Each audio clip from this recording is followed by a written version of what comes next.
No hay una fecha específica en la que Diego Maradona se convirtió en el deportista argentino más famoso de la historia, pero se podría decir que desde el año de 1979, cuando ganó el Mundial Sub-20, su fama comenzó a crecer como nunca antes se había visto en un astro popular. Maradona se convirtió en el ejemplo de un ídolo total. Cualquier detalle de su carrera o de su vida personal, por mínimo que fuera, era noticia, y así fue hasta el último de sus días, el 25 de noviembre del año 2020, cuando la primicia de que había perdido la vida a los 60 años dio la vuelta al mundo en plena pandemia. Todos coincidían en algo: 60 años habían sido en Maradona mucho más que una vida. El eterno 10 había vivido el equivalente a 10 vidas, se podría decir. De hecho, con su deceso, un nuevo capítulo estaba iniciando. Él, un hombre muchas veces comparado con Dios, que en su vida adulta jamás había podido salir a la calle sin que una multitud se le echara encima, había muerto completamente solo en una habitación.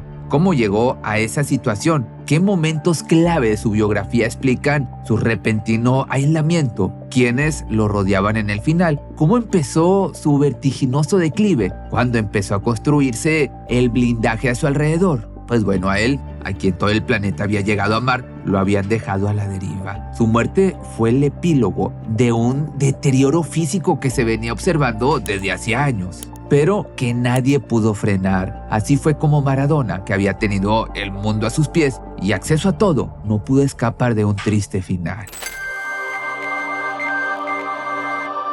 La muerte de Diego Armando Maradona fue de esos momentos que ya se convirtieron en la pregunta disparadora de cualquier plática de café para los amantes del fútbol y el deporte en general. ¿Qué estabas haciendo cuando se supo que Diego había muerto? Y seguramente todo el mundo recordará ese momento para siempre. Y es que la noticia pareció expandirse más rápido que la pandemia, que aquel noviembre de 2020 ya permitía algunos encuentros sociales al aire libre, pero seguía teniendo al mundo entero en pausa. Los mensajes como quiera empezaron a llegar a todos los teléfonos celulares al mismo tiempo y a todos los medios de comunicación. No era un rumor ni una fake news. Una de las personas más importantes había dejado de existir, pero lo que pocos conocían en ese momento era el contexto. Un martes 24 a las 23:30 horas, su sobrino Johnny Espósito estuvo con Maradona en la habitación que le habían destinado en una casa ubicada en el lote 45 del barrio Cerrado San Andrés, en el partido de Tigre, en la zona norte de la provincia de Buenos Aires. Estaba recuperándose correctamente del coágulo por el que lo habían operado semanas antes.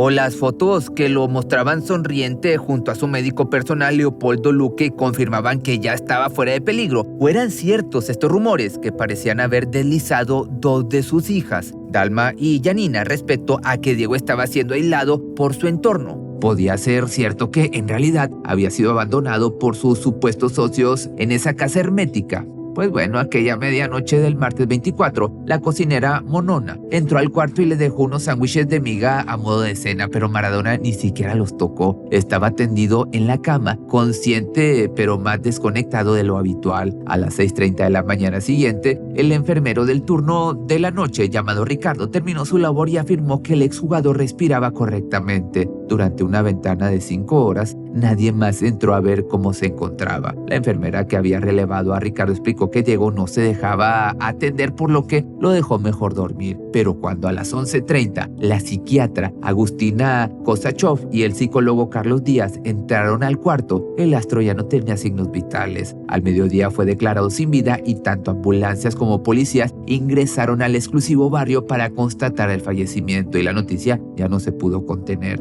Toda esta cronología rápidamente abrió lugar a muchas dudas, porque la familia no había sido avisada de que el estado de Maradona esa noche era inquietante, porque habiendo pasado tan poco tiempo de la operación, a Diego nadie lo controló en toda la mañana, incluso cuando no había cenado. Era normal el aspecto terrible hinchado que mostraba el exdeportista en las horas previas a que se llamara a las autoridades. Pues haya sido como haya sido, al misterio sobrevino el escándalo. En 2025 comenzó el juicio a todos los que debían cuidarlo en esas últimas semanas. En el banquillo estuvieron el neurocirujano que lo operó, Leopoldo Luque, quien también era el médico personal, una psiquiatra, un psicólogo y otros médicos y enfermeros. Pero en mayo finalmente el juicio quedó completamente anulado porque la jueza Julieta McIntosh fue apartada del caso al haber participado, al mismo tiempo que se desarrollaban las audiencias, en la filmación de un documental sobre el caso. El bochorno pues fue total y se había confirmado la sensación popular a la vez que empezó a dibujarse aquella tarde soleada cuando se conoció la noticia de la muerte de Maradona. Algo no estaba del todo bien,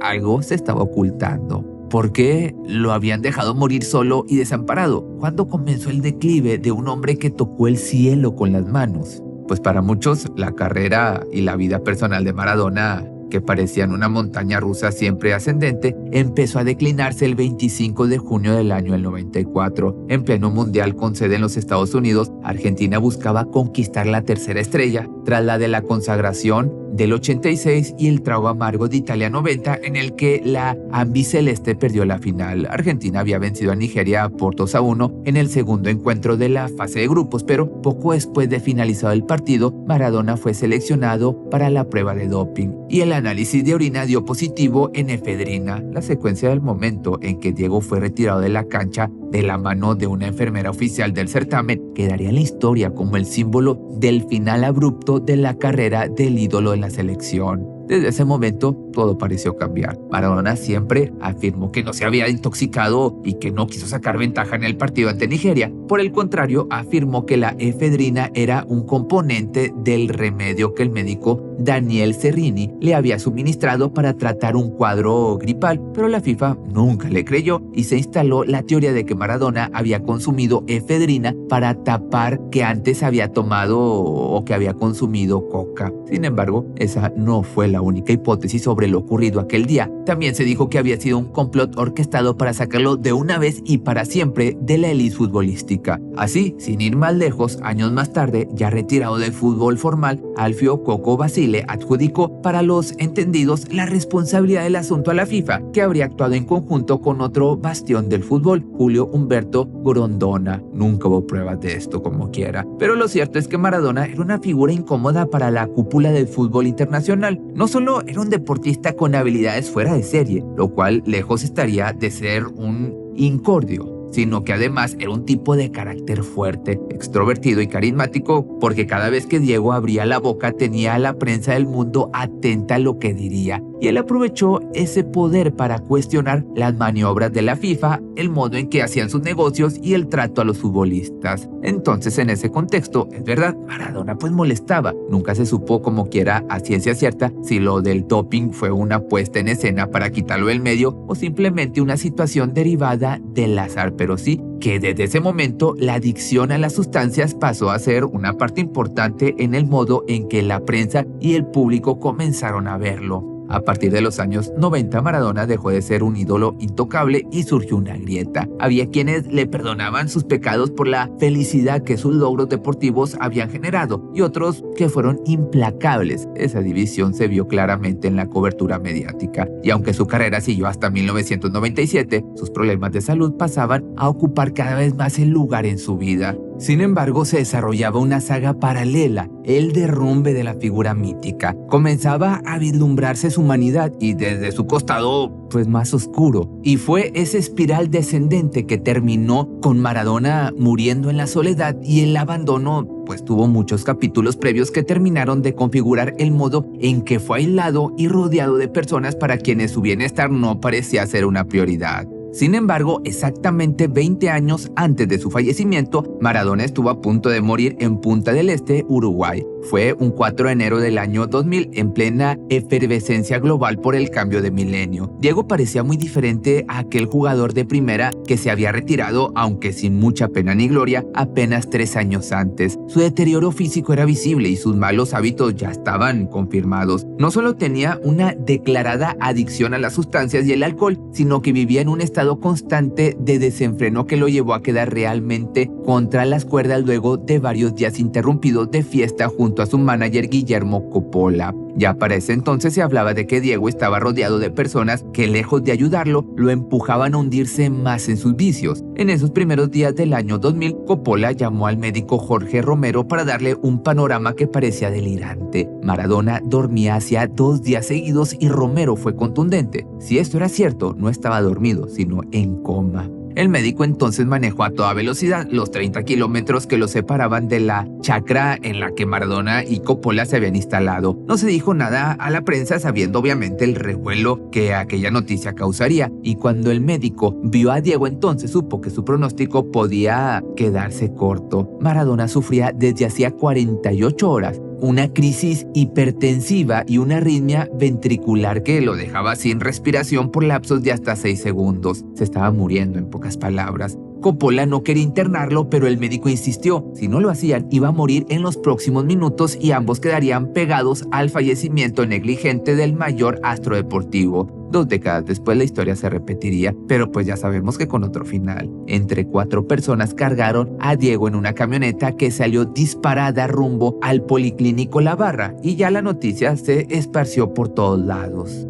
Posteriormente se habló de que había comido cantidades excesivas de carne, cosa que pues, muchos niegan. Los contundentes resultados toxicológicos arrojaron que había consumido pues también cocaína. Ese cóctel casi se lo lleva, pero aquel día Maradona tuvo una nueva oportunidad. Su familia y el propio Coppola, que era por entonces su mano derecha, decidieron que siguiera un rígido tratamiento en Cuba y pasó por infinidad de etapas. Tuvo épocas muy complicadas que se reflejaban en un fuerte deterioro físico y momentos de resurgimiento, como cuando encabezó en 2005 su propio programa de televisión, momentos que reavivaron amores y suspicacias, como en el Mundial Sudáfrica 2010, cuando fue director técnico de la selección, y tiempos realmente oscuros en el año 2019, que fue internado por un sangrado estomacal, y aunque intentó seguir su carrera de técnico al tomar el timón de Gimnasia y Esgrima de La Plata, algo raro o algo extraño pasaba con él.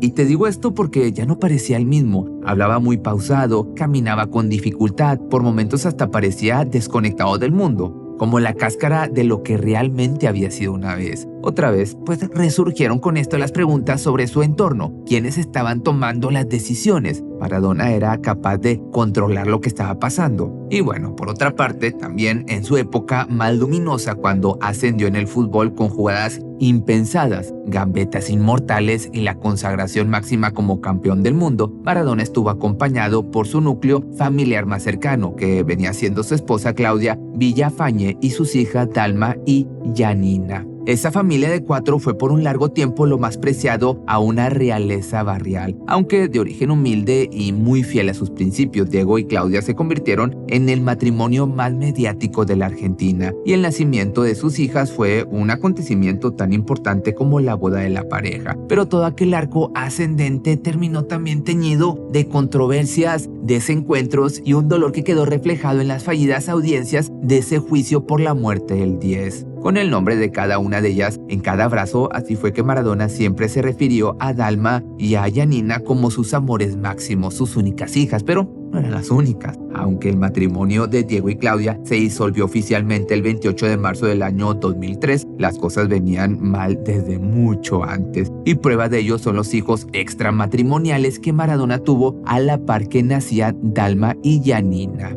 Diego Sinagra nació el 20 de septiembre del año 86 en Nápoles, fruto de una relación extramatrimonial que Maradona mantuvo con una joven llamada Cristina mientras jugaba en el Napoli. Recién en el año 93, un tribunal italiano reconoció la paternidad, pero Diego Jr. debió esperar una década más para conocer a su padre. Entre el escándalo mediático estaba también la bronca de Dalma y Janina por aquella traición. Diego Jr. había nacido 7 meses antes que la hija mayor de Maradona, que de hecho sus respectivas madres en algún momento estuvieron embarazadas a la par. Pero pues bueno, la historia volvería a repetirse mucho más veces, porque el 4 de abril del año 96 nació Yana, y por años intentaría acercarse a Maradona para corroborar aquello que sospechaba, si era su hija.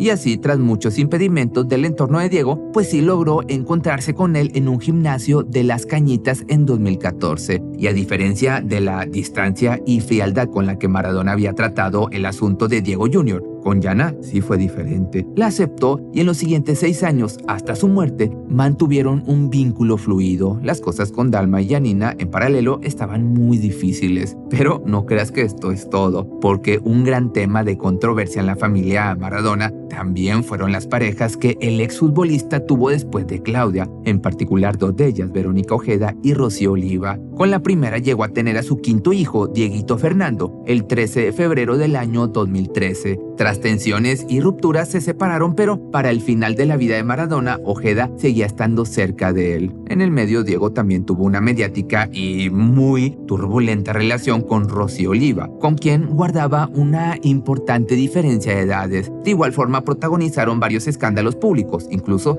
denuncias de violencia doméstica por parte de Maradona, y se separaron poco antes de la pandemia, justo antes del final del propio Diego. Que tanto Oliva como Ojeda fueron puntos de ruptura en la relación de Maradona con Dalma y Janina, esto hay que dejarlo claro. Y también esto explica que en sus últimos meses esas diferencias se habían profundizado tanto que el contacto con sus hijas era esporádico y también virtual, acentuado pues también por las restricciones de la cuarentena. En ese tiempo Maradona empezó al igual a acercarse a sus otros hijos, pero el clima general en el círculo de confianza de Diego estaba muy enrarecido. Y otra vez resurgían los rumores de que el estado de Maradona era alarmante y su entorno no lo cuidaba. Y ya sabemos pues cómo terminó esa parte de la historia, ya te lo platiqué. Pero bueno, igual cada vez que Diego aparecía hablando ante las cámaras, su manera de expresarse levantaba todo tipo de sospechas, desde genuina preocupación hasta memes y burlas. Se especulaba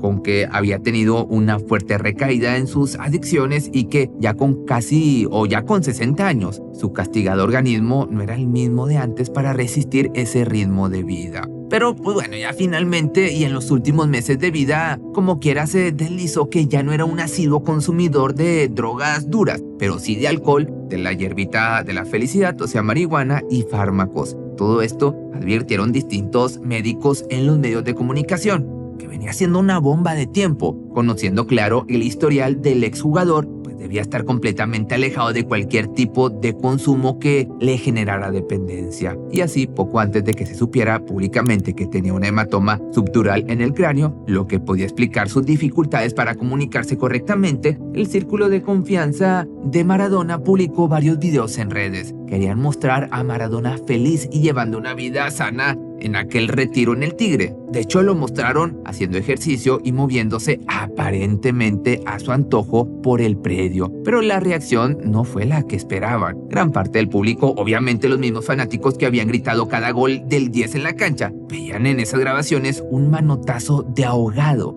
Algo no cuadraba. Un intento desesperado del oscuro entorno del 10 por limpiar su imagen. Y en esas secuencias de Maradona sonriente seguía estando también la mirada perdida y vacía de un hombre utilizado con otros fines. Esto no se podía cubrir, no se podía maquillar. Pero aquí la pregunta o las preguntas son, ¿el Diego avasallante y carismático de los buenos tiempos había muerto mucho antes de que le firmaran el certificado de defunción?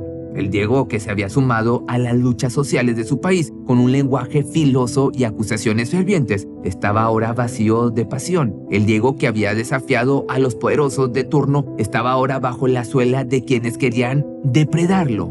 De igual manera es probable que si Maradona no hubiera tenido el carisma que tuvo, sería un deportista de élite en el podio de los mejores de la historia, pero sin el condimento que lo hizo diferente a los demás, porque para ser considerado un crack indiscutido, Maradona debió conjugar todo lo que ya hemos mencionado y más, una vida entera absolutamente pública, la capacidad de hacer frente al escrutinio permanente, un humor mordaz, una innegable rebeldía y también un sinfín de hechos polémicos, retorcidos y desagradables que terminaron de forjar su imagen. Maradona nunca fue un ídolo perfecto, esto es más que claro. De hecho, el escritor Eduardo Galeano supo sintetizarlo como nadie, y fue lo que dijo: Diego fue el más humano de los dioses, y quizás en su imperfección se explique el enorme fanatismo que despertó, el apoyo masivo en sus momentos más oscuros y el odio profundo de quienes hasta celebraron su muerte. Pero también es imposible terminar de comprender todo el recorrido que hizo Maradona sin abordar algunos de los momentos cumbres que marcaron su paso por la vida mediática por sus victorias. Desde el legendario gol a los ingleses, que bajo el relato de Víctor Hugo Morales le valió el apodo de barrilete cósmico, hasta sus curiosas anécdotas narradas por él mismo, siempre al borde del derrape.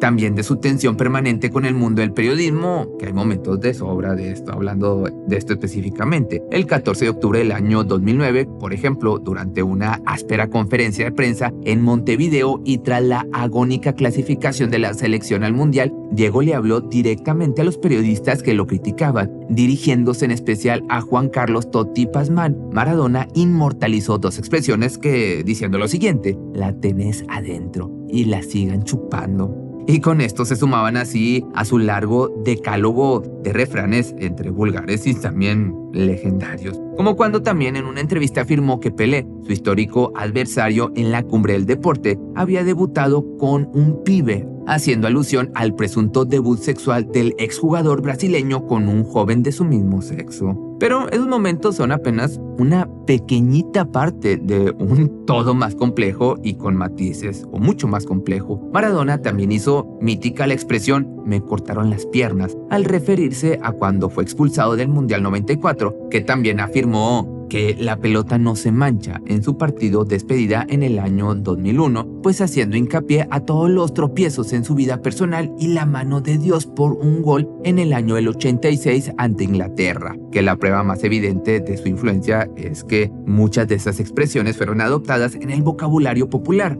que de hecho la imagen de Maradona en banderas, grafitis, camisetas, estatuas sigue tan viva como en sus años de gloria. Inspiró también películas, series, cientos de libros, canciones icónicas y a generaciones enteras de futbolistas profesionales y hasta personas que nunca en su vida tocaron una pelota. Maradona supo ser la persona más importante del planeta y el ídolo más complejo de analizar. Nunca despreció la fama, eso sí, sino que la explotó como nadie. Sin embargo, en algún punto, pues también perdió el control y el desenfreno que lo rodeaba terminó pasándolo por encima. Que también una vez dijo: si me muero, quiero volver a nacer y ser futbolista, y quiero volver a ser Diego Armando Maradona. Ya muchos años después, en el 2020, a sus exactos 60 años, el futbolista murió como nadie esperaba que lo hiciera. Esto ya te lo platiqué sin que ninguno de los millones que estaban atentos a cada cosa que hacía o decía le sostuvieran la mano. Sin poder pedir ayuda, Maradona tuvo un sinfín de frases icónicas, pero nadie sabe cuáles habrán sido sus últimas palabras. En esa habitación no había quien lo escuchara ni lo despidiera y menos que lo ayudara. Y es así que finalmente al momento de la grabación de este video, la muerte de Maradona sigue siendo una inagotable fuente de rumores y controversias. Con el juicio anulado, aún no se sabe cuándo se volverá a tratar el tema ante un tribunal. La acusación es la más grave: homicidio. La teoría es que a Maradona no solo lo dejaron descuidado, sino que le quitaron la vida. Lo abandonaron cuando estaba en su momento más vulnerable. Lo rodeaban médicos y enfermeros, pero durante horas estuvo solo. Esa negligencia es un delito que se intentará determinar en la justicia, que a la vez la fragmentada familia Maradona parece haberse unido para buscar justicia. En las audiencias de aquel juicio anulado se pudo ver a Dalma y Janina por primera vez del mismo bando que Verónica Ojeda y Yana Maradona. Quebradas de dolor, las mujeres que acompañaron al astro, incluida su ex esposa Claudia Villafañe, se acercaron para pedir justicia.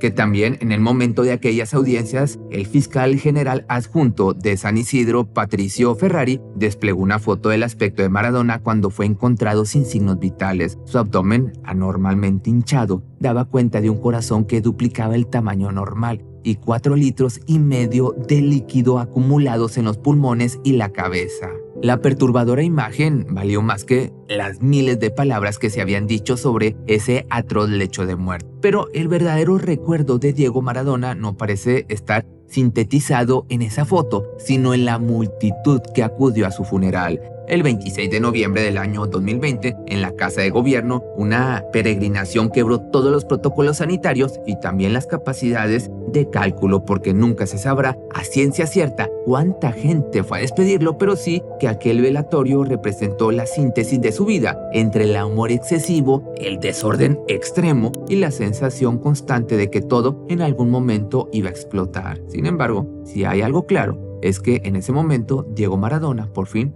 ya no estuvo solo.